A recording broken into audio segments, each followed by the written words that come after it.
नमस्कार दोस्तों, आपका स्वागत है। मैं हूं अक्षय कुमार। आपका स्वागत है स्मार्ट डे वर्जन क्लास में। आज हम कक्षा 10 की जो एनसीईआरटी बुक है उसमें पार्ट 1 का जो सामाजिक विज्ञान एवं विकास है, सामाजिक विज्ञान का जो संसाधन एवं विकास है उसका पहला चैप्टर है कक्षा 10 का। इसमें हम संसाधन पढ़ेंगे और संसाधन क्या होते हैं। तो चलिए क्लास को स्टार्ट करते हैं। तो संसाधनों का पहले तो वर्गीकरण किया गया है, बांटा गया है, जो कि 4 प्रकार से हैं। पहला है उत्पत्ति के आधार पर संसाधन। तो उत्पत्ति किस आधार पर हुई है संसाधनों को, ये पहला है। दूसरा है समाप्तता के आधार पर।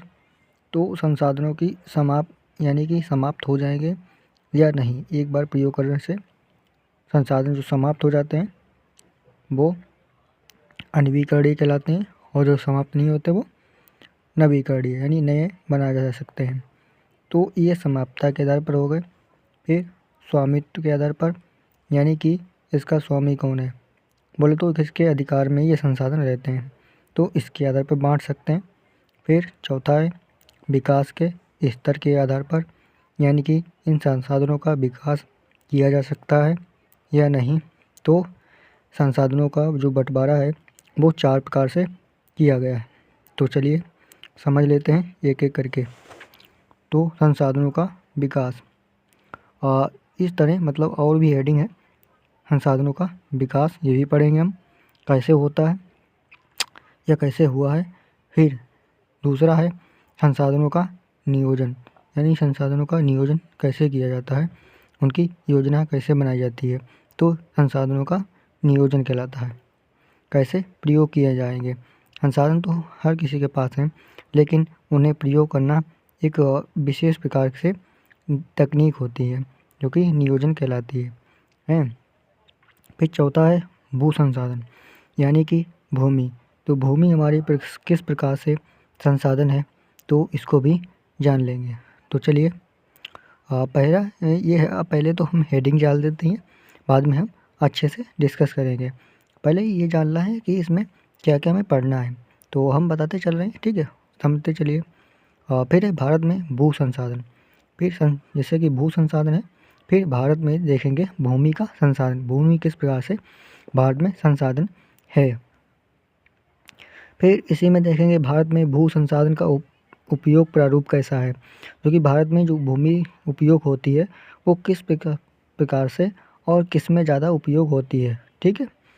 इसमें मृदा संसाधन है, तो मिट्टी तो संसाधन है ही, सबको पता है, जो कि अन्न हमें मिलता है, यानी प्राकृतिक चीज़ें मिलती हैं जो प्रकृति से उत्पन्न हुई हैं।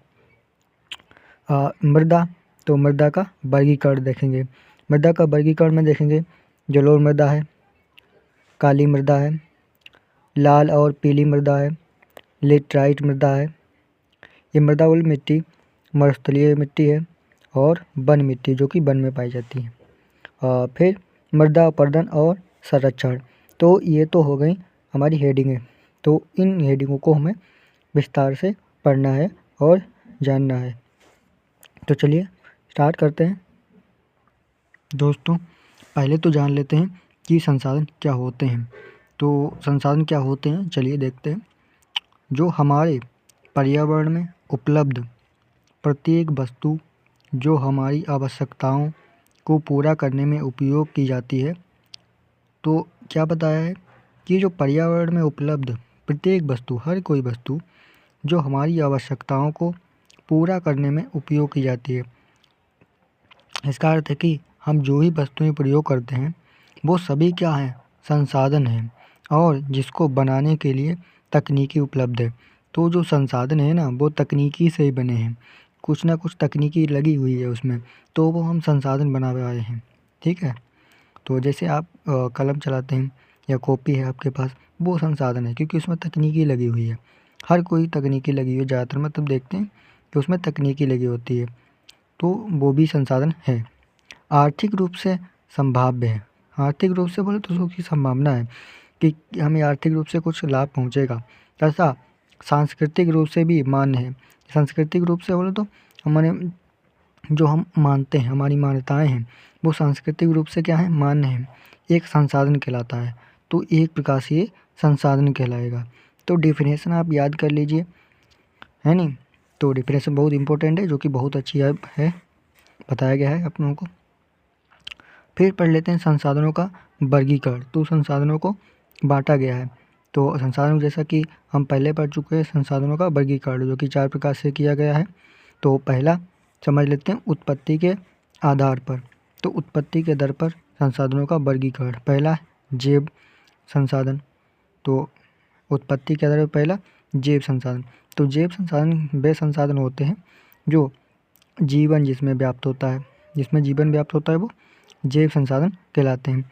और अजैव संसाधन वो संसाधन होते हैं जिनमें जीवन व्याप्त नहीं होता है। तो उत्पत्ति के आधार पर 2 प्रकार के संसाधन, जैव संसाधन और अजैव संसाधन।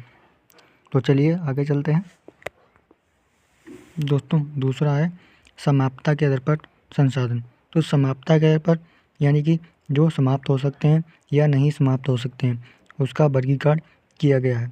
तो इसमें है पहला नवीकरणीय संसाधन, यानी कि जो नए बनाए जा सकते हैं, यानी कि जिनका उपयोग बार बार किया जा सकता है। इसमें सौर ऊर्जा हो गई, सूरज की जो रोशनी है उसको बार बार उपयोग किया जा सकता है। हवा हो गई, तो हवा को बार बार उपयोग किया जा सकता है। जो भी प्रकृति की ज़्यादा मतलब चीज़ें हैं, जैसे जल, हवा, ये सौर यानी कि रोशनी, तो ये कैसी संसाधन है, नवीकरणीय संसाधन, यानी फिर इसका उपयोग किया जा सकता है तकनीकी का उपयोग करके। दूसरा है अनवीकरणीय, यानी नई नहीं हो सकती, या नवीकरणीय, जिन्हें नया नहीं बनाया जा सकता। वो कौन से हैं, वो है पेट्रोलियम। जो पेट्रोलियम पदार्थ हैं वो नए नहीं बनाए जा सकते हैं। तो पेट्रोलियम पदार्थ आगे दिए गए हैं जो कि विस्तार से पढ़ेंगे।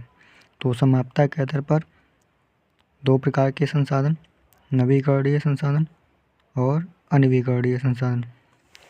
और तीसरा प्रकार देख लेते हैं स्वामित्व के आधार पर, यानी कि इसका स्वामी कौन है, अधिकार किसका है इस संसाधनों पर। तो इस प्रकार के संसाधनों में 4 प्रकार के संसाधन हैं।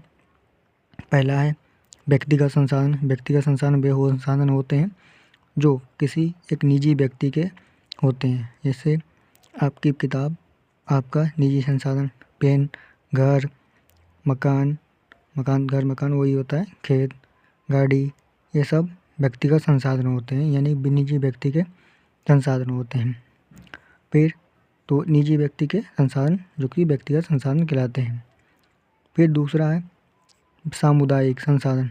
सामुदायिक संसाधन वे संसाधन होते हैं जो सबके लिए उपयोगी होते हैं। कहने मतलब जो सरकार सभी के लिए उपलब्ध कराती है, जैसे पार्क है नहीं, शहर में पार्क होते हैं, और क्या होते हैं, सड़कें होती हैं, हॉस्पिटल होते हैं, ये सब सामुदायिक संसाधन में आते हैं। तो सामुदायिक संसाधन वे संसाधन होते हैं जो सभी के लिए उपलब्ध होते हैं और सभी का उनका जिम्मेदार होता है। तीसरा है राष्ट्रीय संसाधन।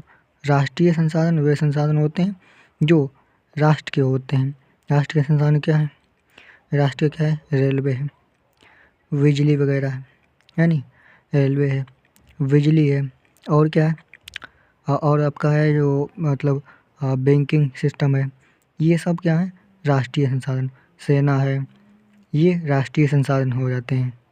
और अंतर्राष्ट्रीय संसाधन क्या है, अंतर्राष्ट्रीय संसाधन वे हैं जो अंतर्राष्ट्रीय स्तर पर सभी के होते हैं। जैसे समुद्र, तो समुद्र है इस एरिया में जिसका 200 नॉटिकल माइल के बाहर आता है, तो वो इंटरनेशनल पर आ जाता है। हवा है, नहीं अंतर्राष्ट्रीय किसी की आपकी नहीं है। अंतरिक्ष है, ये अंतर्राष्ट्रीय संसाधन है, ठीक है। तो अंतर्राष्ट्रीय संसाधन वे होते हैं जो सभी के होते हैं, किसी पर उसका अधिकार नहीं होता है, ठीक है। तो अंतरिक्ष, हवा और 200 नॉटिकल माइल के बाहर का समुद्र अंतर्राष्ट्रीय संसाधन है। फिर क्या है, चौथा है विकास के स्तर के आधार पर संसाधनों का बंटवारा किया गया है। तो विकास के स्तर के आधार पर 2 प्रकार के संसाधन, 3 प्रकार के हैं सॉरी।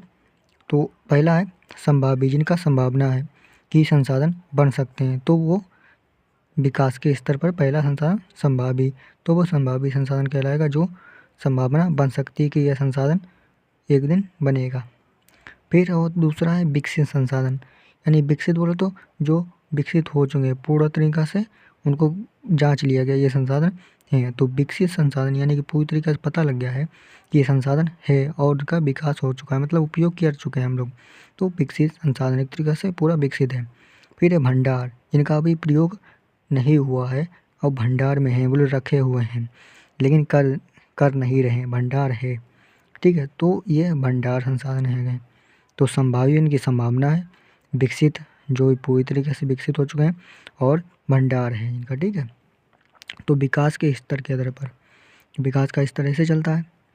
फिर देख लेते हैं भारत में भू संसाधन, तो भारत में भू संसाधन क्या है, ठीक है, ये तो हेडिंग पहले ही पढ़ी थी हम लोगों ने। भारत में भू संसाधन ये नहीं है, पेज फटा हुआ है, ठीक है ये। तो आगे चलते हैं, चलिए दोस्तों अब संसाधनों को विस्तार रूप से पढ़ते हैं। तो पहला क्या बताया था मैंने, उत्पत्ति के आधार पर संसाधन।